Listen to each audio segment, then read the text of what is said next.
Hello, everyone. My name is D.H. Lee, who is a new assistant professor in the Department of Applied Human Sciences at the UMD. I am very pleased to present my collaborative research work at the Minnesota Developmental Adaptive Physical Education Virtual Conference.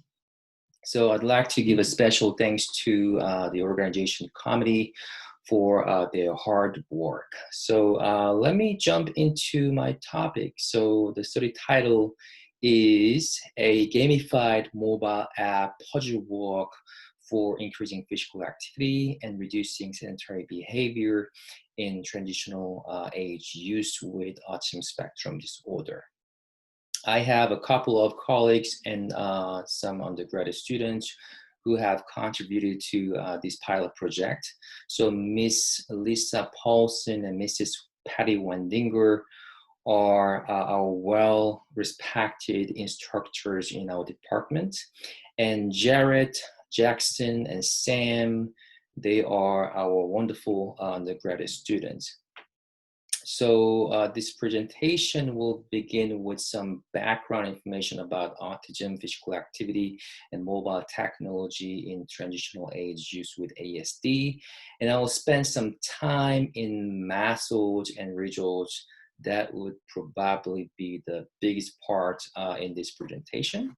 And I will discuss some findings with some limitations and future work.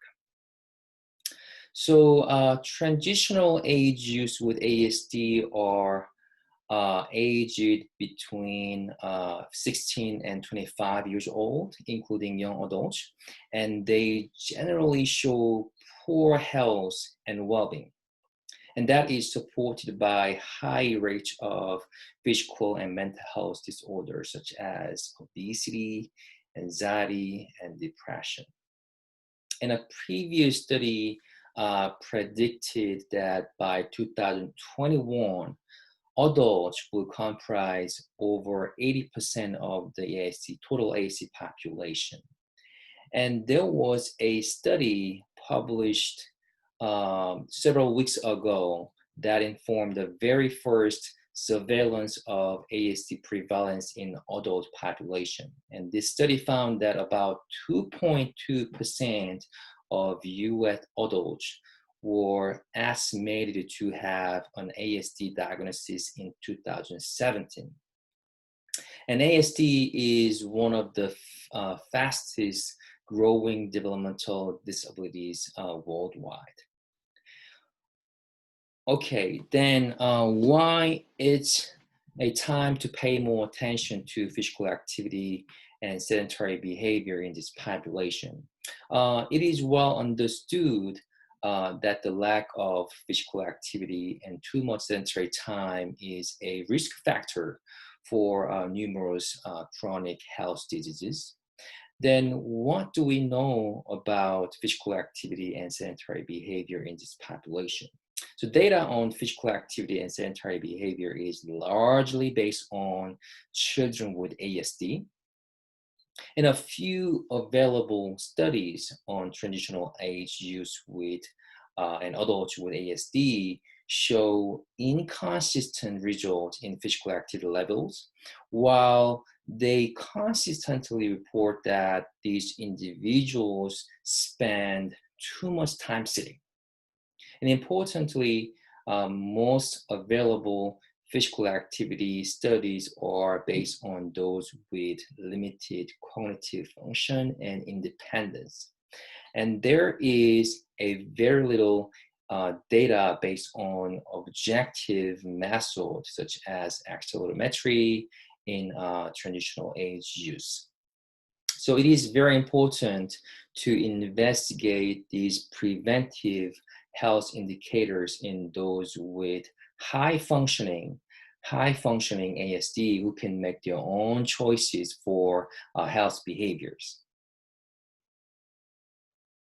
Now let's talk about why mobile technology can be a useful tool to promote physical activity in this population. First, human technology interaction appeals to distinct strengths of these individuals who are good at visual learning and predictable interactions.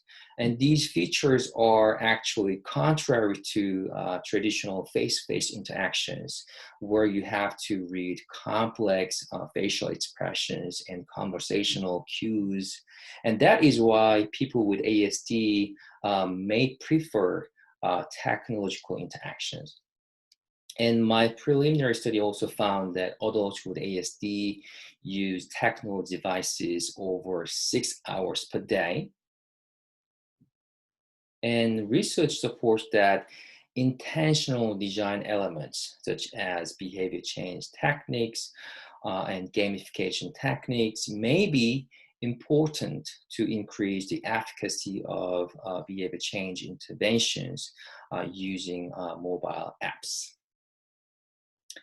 So the purpose of this study, this pilot study, was to compare the efficacy of puzzle walk versus a commercially popular physical activity app, Google Fit, on increasing physical activity and reducing sedentary time in young adults with ASD. So this is a proof of concept study, and we are planning to expand this project to use population so that the target population can be a complete transitional age use. And we use Google Fit app as a comparison platform because it is free and it is one of the most popular physical activity apps in the commercial market. So the comparison of Google Fit with Puzzle Walk will provide us with a valuable insight into the usability of both apps for health behavior change in those with ASD. So my collaborative research team and I developed an app called Puzzle Walk. This walk has been done through an iterative app design inquiry for the past about 2 years. So Puzzle Walk incorporated behavior change techniques such as visualized user instruction, self-monitoring to track steps, feedback on performance, and goal setting and tangible rewards. So we provided a gift card, electronic gift card, to top 3 school leaders at the end of every month, which is a motivation enhancement strategy.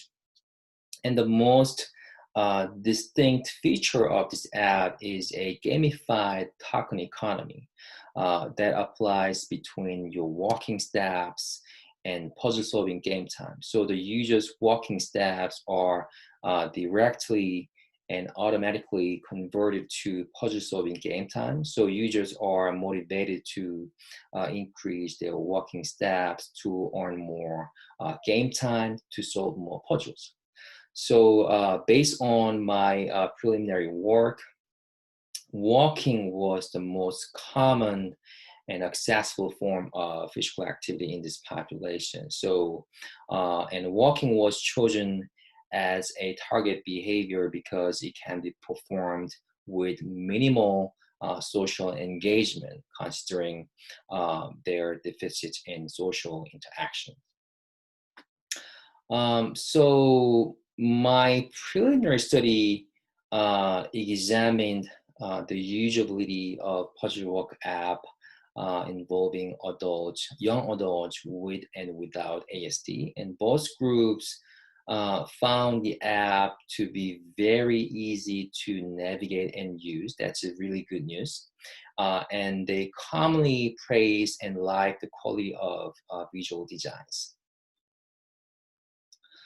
And here are study methods. So we recruited subjects through local and national autism agencies and online autism communities in social media such as Facebook and Reddit. So 29 individuals with ASD volunteered to participate in this study. And participants were screened based on the following eligibility criteria, including an ASD diagnosis by a medical professional, access to a smartphone and the internet, and the cognitive ability to understand the study purpose and independently answer study questions, and no prior use of the apps used in the current study. So we first conducted a screening interview with each participant via a phone call or face call. And during this process, 5 subjects did not qualify for the criteria, so only 24 enrolled in the study. And then the participants completed an online demographic survey that included questions about autism symptoms. And then we mailed and handed study materials to remote and local participants respectively. And then once they received the study materials, we conducted an additional phone interview to assess their study knowledge. And then we applied a covariate adaptive randomization based on participants' baseline characteristics, including age, sex, and body mass index. There are several major differences between Puzzle Walk and Google Fit apps. So again, Puzzle Walk has a distinct feature of direct conversion algorithm between steps and game time. But Google Fit's main function is to just self-monitor users' physical activity records. And Puzzle Walk uses a leaderboard to induce users to compete with other users using their steps and puzzle scores. Meanwhile, Google Fit uses a traditional point system to motivate users to be more active. So we can say that these apps have different gamification techniques. And importantly, Puzzle Walk is specifically built for AS population, while Google Fit is targeting general audience. So the total duration of the study was 2 months with 3 different data collection periods. In the baseline, physical activity and sedentary time were assessed. And then there was a 2-week intervention interval before the 4th week intervention start. So this 2-week interval was framed to minimize novelty effects in response to the accelerometer use.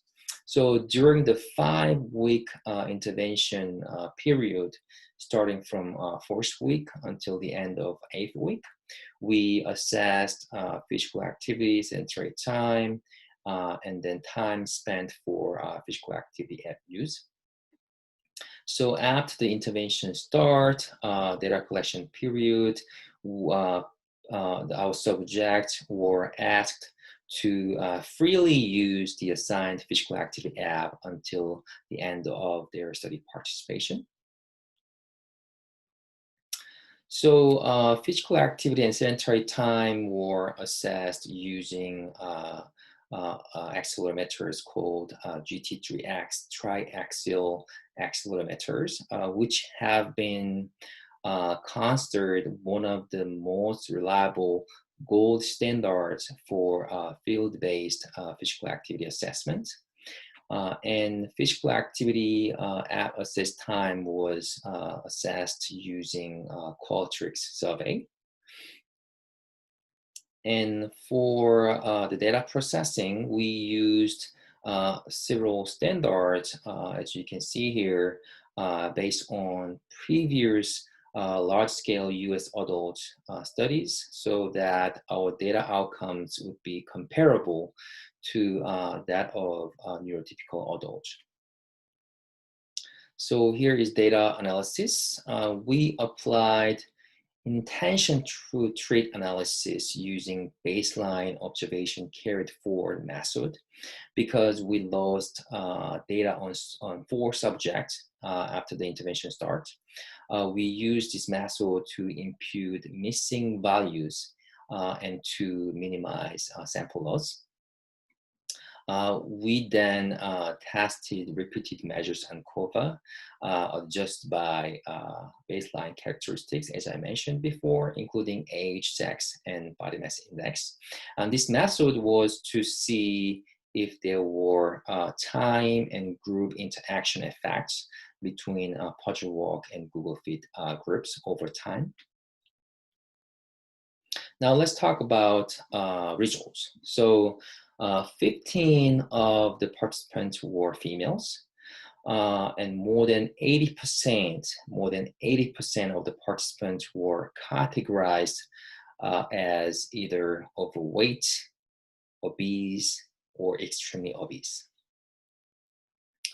And average daily moderate to vigorous physical activity, which is an important physical activity index, which was 47.7 minutes per day. And interestingly, nearly 80% of the participants met the recommended physical activity guidelines, which is 150 minutes of moderate to vigorous physical activity per week.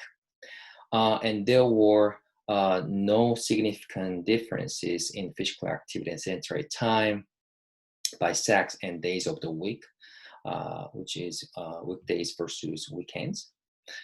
And here are the accelerometry outcomes, physical activity outcomes before and after the intervention. So let's take a look at sedentary time first. So Puzzle Walk is in red line and Google Fit is in yellow line. And the plus minus values in the parentheses are percentage changes. And as you can see, there was a slight downward trend of sedentary time in Puzzle Walk group. But the Google Fit group did not make any substantial changes in sedentary time over time. Now, light physical activity was constantly increased in Google Fit group, but this change was not statistically significant. And in contrast, Puzzle Walk group didn't show any significant changes in light physical activity, which is opposed to our hypothesis. However, we found an impactful short-term increase in moderate to vigorous physical activity in both groups, but Puzzle Walk group's MVPA regressed to baseline level at the intervention end, which is not good. And lastly, time spent for physical activity at use was significantly different between the two groups. So as you can see here, Puzzle Walk group spent significantly larger amount of time for app use throughout the study period as compared to Google Fit group. So here are some discussion topics. We found the active couchy potato phenomenon in those with ASD because they accumulated over 150 minutes of MVPA a week, while also spending too much time sitting. So given that the average sedentary time of neurotypical adults is 6 to 8 hours per day, sedentary time in transitional age use, especially young adults with ASD, is at a concerning level. So it's too much. And we should note that people can be active and sedentary at the same time while using mobile technology devices. So we have to further investigate the context of physical activity and sedentary behavior that are occurred while using mobile technical devices. And we also want to know how technology use impact physical activity and sedentary behavior in this population. There were also some important discussion topics. So there were no significant group differences after the intervention.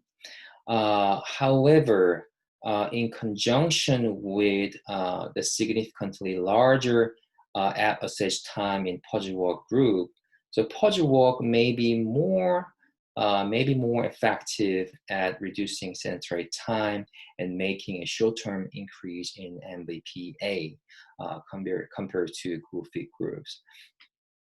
So previous mobile app studies repeatedly found that their intervention effect lasted only for short term, for example, up to 3 months.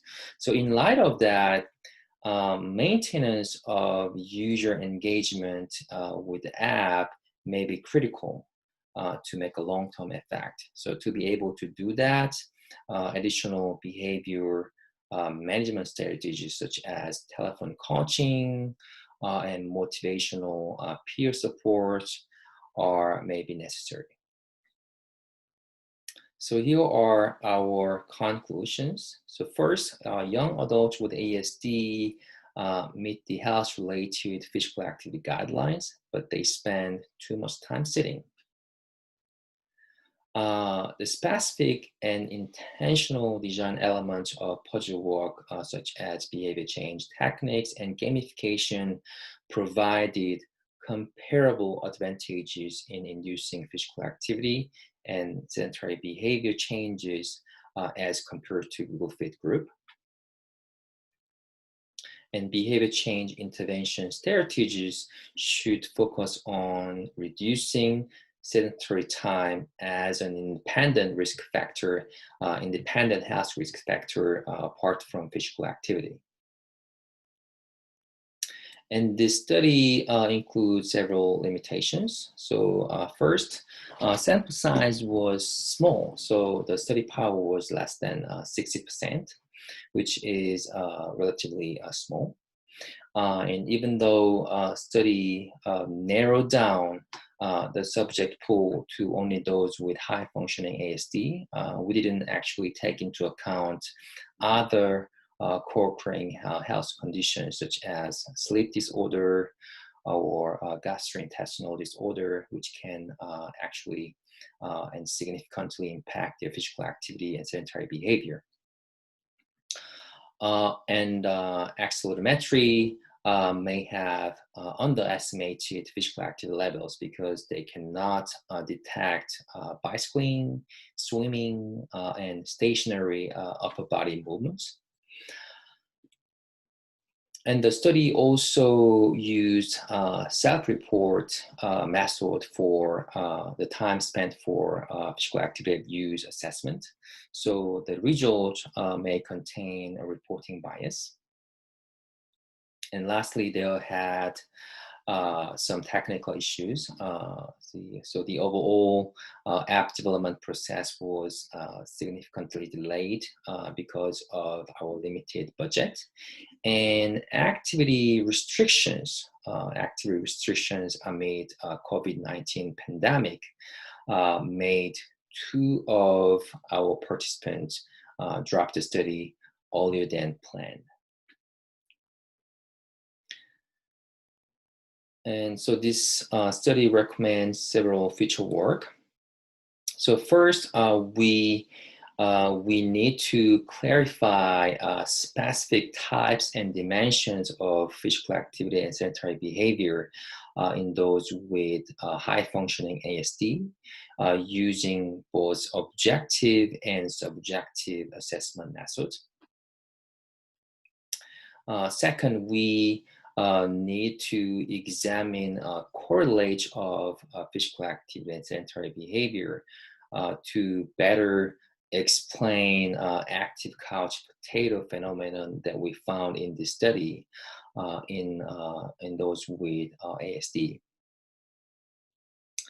Lastly, we need to evaluate the long-term efficacy of puzzle walk on physical and mental health with special emphasis on sedentary time reduction and transitional age students in K-12 settings. So we may want to verify this gamified app as a free living physical activity intervention in K-12 students. I'd like to appreciate the research grant support that we've received from the American College of Sports Medicine. And I'd also like to thank my colleagues in the Indiana University School of Public Health and the Department of Informatics who substantially contributed to this pilot project. I think that is it. Thank you very much for your kind attention.